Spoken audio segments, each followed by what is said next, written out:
लेकिन माननीय सदस्यों को कितनी बड़ी राहत मिली होगी, कितने बड़े संकट से बचाया उन्होंने।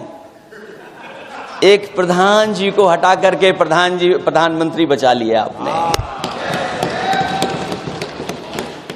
जो लोग चढ़ावा चोरी नहीं बचा पाए, वो पेपर लीक कैसे बचा पाएंगे? अध्यक्ष महोदय, मैं आपका धन्यवाद देना चाहता हूं कि इस महत्वपूर्ण विषय पे मुझे बोलने का मौका दे रहे हैं। मैं अपने साथी माननीय सदस्य गौरव गोगोई जी के से सहमत हूं। बहुत सारे महत्वपूर्ण उन्होंने बिंदु उठाए। और अध्यक्ष महोदय,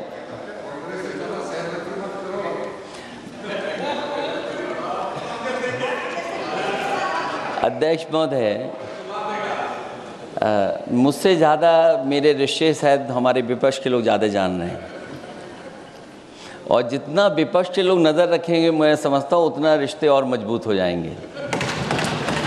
अध्यक्ष महोदय, मैं आंदोलन को बहुत दूर से देख रहा था, और उस आंदोलन में जो जीत के बाद नारा लगा,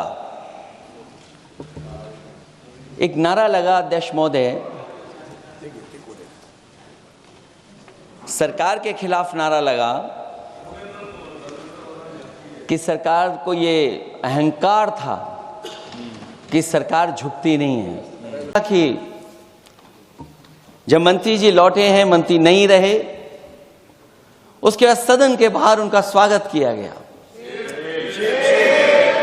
अध्यक्ष महोदय, जो स्वागत हुआ उसके लिए हमें कोई शिकायत नहीं है, लेकिन माननीय सदस्यों को कितनी बड़ी राहत मिली होगी, कितने बड़े संकट से बचाया उन्होंने।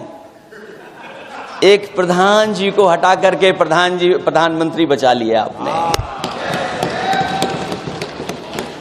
और ऐसा अध्यक्ष महोदय आंदोलन किसी ने नहीं देखा, जिस आंदोलन में नई पीढ़ी के लोग, कम उम्र के लोग निकल करके आ गए, और जो नारे दिए गए। ये सरकार पिछले कई वर्षों से नकारात्मक प्रचार पर टिकी हुई थी, नकारात्मक राजनीति करती थी, और न जाने कितने हजार करोड़ रुपए खर्च किए होंगे सरकार ने नकारात्मक राजनीति के लिए। लेकिन नई पीढ़ी को मैं बधाई देना चाहता हूं, उनके मनोबल को और उनकी एकता को, और जिस तरीके से उन्होंने प्रचार किया, अंततः सरकार को झुकना पड़ गया। अध्यक्ष महोदय, जो लोग चढ़ावा चोरी नहीं बचा पाए, वो पेपर लीक कैसे बचा पाएंगे? जो भगवान के दरबार से दान गायब हो गया, दान चला गया, वो लोग पेपर लीक बचाएंगे? किस कानून को, जो कानून पहले बनाया उसी कानून का संशोधन करके लेकर आए? किसकी आंखों में आप धूल झोंक रहे हैं? और अगर कानून से बच रहा होता तो भाजपा की 10 साल की सरकार में 20 परीक्षाएं कैसे लीक हो गई? 20 परीक्षाएं लीक हुई अध्यक्ष महोदय, जिसमें कोर्ट तक जाना पड़ा, उसके बाद परीक्षा रद्द हुई है।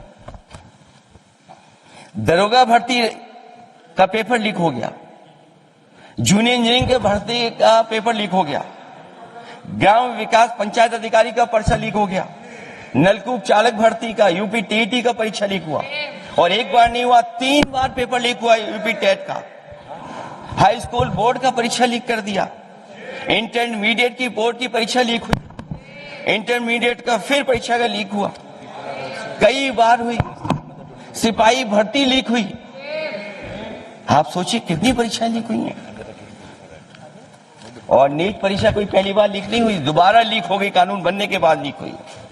सहायक प्रोफेसर भर्ती लीक है, लेखपाल भर्ती लीक हुई। यूपी जैसे स्टेट, जो सबसे बड़ा स्टेट है, जहां से प्रधानमंत्री चुन करके आते हो, वहां तक पेपर लीक हो जा रहा है।